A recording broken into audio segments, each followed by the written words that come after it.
l'enseignement de la langue française hors de France. Alors, aujourd'hui, nous recevons notre premier invité qui s'appelle Romain Ménégon. Romain, bonjour. Bonjour. Alors, vous êtes professeur de langue française en Allemagne actuellement. Tout d'abord, pouvez-vous nous rappeler un petit peu quel est votre parcours universitaire et ou professionnel? Alors, dans mon cas, j'ai suivi l'intégralité de mes études à l'université de Caen, Basse-Normandie. J'ai fait un double cursus, en fait. Un premier de langue nordique et un second de sciences du langage, mention FLE, donc français et langue étrangère. La finalité avec ces deux cursus, c'était de pouvoir enseigner le français en Scandinavie, bon, ce qui, par des circonstances, n'a pas été possible. Mais comme notre formation FLE est professionnalisante, nous avons eu l'occasion de faire des stages, et dans mon cas, c'était en Allemagne. Et avec la force des choses, suite à ces stages, j'ai décidé de m'implanter plus durablement en Allemagne. Et donc, en ce qui concerne votre cursus professionnel, comment cela a-t-il commencé en fait? Alors en fait, au sein de cette formation professionnalisante, nous avons un stage obligatoire en Master 1 et un autre stage obligatoire en Master 2. Pour le stage de Master 1, en fait, j'ai effectué 2 stages courts en Allemagne, de 2 mois chacun. L'un à l'école primaire Adenauer de Gaulle de Melhem, et le second à l'Institut Robert Schumann de Bonn, où on enseignait essentiellement aux adolescents et aux adultes. Pour le Master 2, j'ai fait un stage FLE MAE, ministère des Affaires étrangères, à l'école Zukia d'Alitus, et ainsi qu'à l'école Ramanauskas dans la même ville. Un stage de 9 mois, donc, où j'en conserve vraiment un excellent souvenir. Donc, vous avez dit que vous travaillez donc en Allemagne. Où travaillez-vous exactement? Dans quel type de structure également travaillez-vous? Alors, en fait, je travaille pour 2 types de structures. La première de ces structures est l'Institut français d'Allemagne.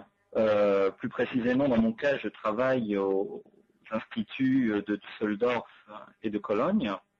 Donc, dans ces instituts, nous avons tous les publics, de 4 ans jusqu'aux retraités. Il y a différents types de cours de données, donc français langue étrangère standard, des cours de FOSS, français sur objectifs spécifiques destinés à certaines catégories de professionnels, les assurances par exemple ou autres.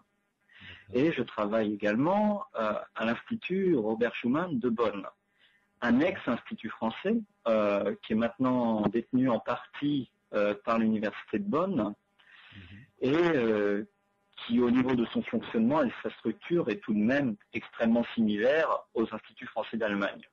D'accord. Et en ce qui concerne la situation de la langue française actuellement en Allemagne, comment la qualifieriez-vous? Alors en Allemagne, nous avons une certaine chance dans la mesure où le français est une langue protégée. Et par langue protégée, que voulez-vous dire exactement? C'est-à-dire que le gouvernement fédéral allemand s'est engagé à protéger l'enseignement du français en garantissant un nombre d'heures minimum dans les établissements, mais également un nombre suffisant de postes d'enseignants de français dans l'établissement public. D'accord. Bon, ceci ne nous concerne pas directement dans les instituts français, cependant, nous sommes dans une région qui est frontalière de la Belgique et non loin de la France, et donc beaucoup d'Allemands viennent passer le week-end en France, en Belgique, etc. Et donc ont besoin de communiquer en français. Il y a un besoin pour ça. Entre autres, dans cette partie de l'Allemagne, généralement, beaucoup d'Allemands sont très francophiles, ce qui nous facilite la tâche.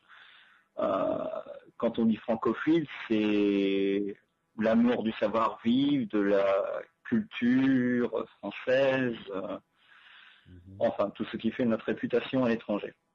Alors globalement, la situation dans l'ouest de l'Allemagne est assez bonne. Cependant, je marquerai une distinction très volontaire avec l'est de l'Allemagne, où là, pour des raisons déjà de distance, mais aussi de financement, le français a beaucoup plus de mal à survivre.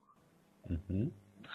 Et malheureusement, c'est vrai qu'il est très très dur dans l'ex-Allemagne de l'Est de sensibiliser les gens, entre autres les nouveaux apprenants, à la langue française, malheureusement. Mhm. Chance que nous avons tout de même en ex-Allemagne de l'Ouest. Mhm. Donc, en fait, donc vous venez de parler donc du statut de langue protégée en ce qui concerne la langue française.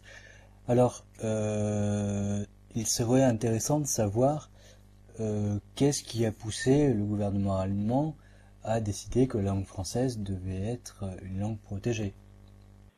Alors, je vais peut-être dire des erreurs dans ce que je vais vous répondre. Cependant, je vais essayer d'être le plus correct possible. Mhm.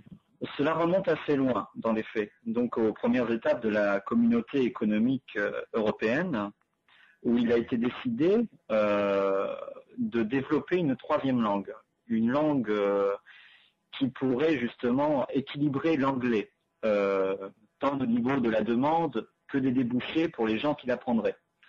Il ne faut pas oublier que la France est le partenaire économique le plus important de l'Allemagne.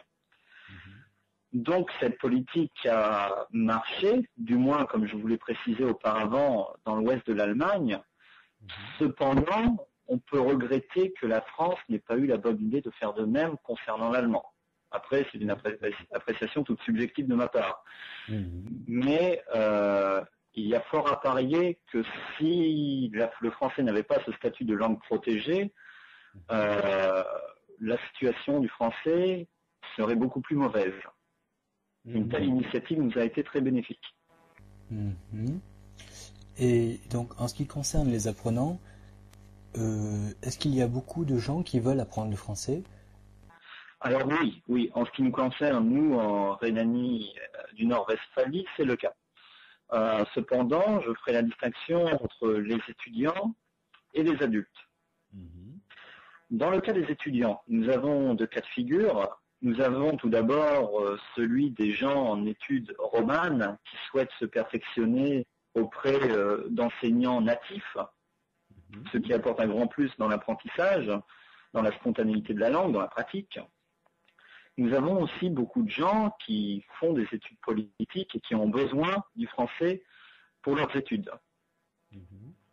En ce qui concerne les adultes, nous avons bien sûr des gens qui ont besoin du français pour le travail parce qu'ils sont en communication avec des entreprises en Suisse, en Belgique ou en France. Mais la majorité des adultes sont des gens qui apprennent le français pour le plaisir, qui ont une passion pour la culture française, qui ont parfois une résidence secondaire en France, et donc qui ont besoin d'apprendre le français tant au niveau de la langue, de l'histoire, que de la vie pratique. Par exemple, s'orienter dans une banque, le vocabulaire des assurances, etc., etc. La demande est donc très vaste et abondante. Et en ce qui concerne la vision de la langue française en Allemagne, comment est-ce que les Allemands appréhendent la langue française? Est-ce que c'est une langue plutôt culturelle qui donne accès sur la connaissance de la littérature, du monde de la mode, ou bien est-ce que c'est plutôt une langue pragmatique qui donne plutôt sur la connaissance du monde politique, diplomatique, économique? Voilà, comment est-ce que les Allemands appréhendent la langue française actuellement? Alors, votre question est très intéressante parce que nous avons tous ces critères, en fait. Cependant, il existe une séparation radicale au niveau des générations. D'accord. Si nous sommes avec la génération qui a 40 ans et plus, le français est vraiment perçu comme la langue de la culture, la langue de la mode, de la gastronomie, des lumières, ce qu'on a l'habitude d'entendre généralement depuis la France. Cependant, avec la nouvelle génération qui arrive, le français est beaucoup plus perçu comme une langue pragmatique, une langue qui aidera à avoir un emploi qui garantira certains plus sur le CV. Alors, c'est une tendance qui s'amorce. Est-ce que c'est une tendance qui se poursuivra d'ici les 10, 15, 20 ans à venir? Bien malin qui pourrait le dire. Parce que le français a beau être une langue protégée, comme nous l'avons vu, les effectifs d'année en année sont en dents de scie. Nous avons des années où il y a beaucoup de jeunes qui se lancent dans le français, d'autres années assez moribondes pour le français. Donc seul le long terme pourra vraiment répondre à la question. Et vous, personnellement, comment vivez-vous votre expérience en tant que professeur de langue française en Allemagne? Alors c'est une expérience que je vis assez bien au niveau du travail, je veux dire, c'est un travail qui me plaît. Nous ne sommes pas isolés vu qu'il y a un contact assez fort entre francophones enseignants ici en Allemagne.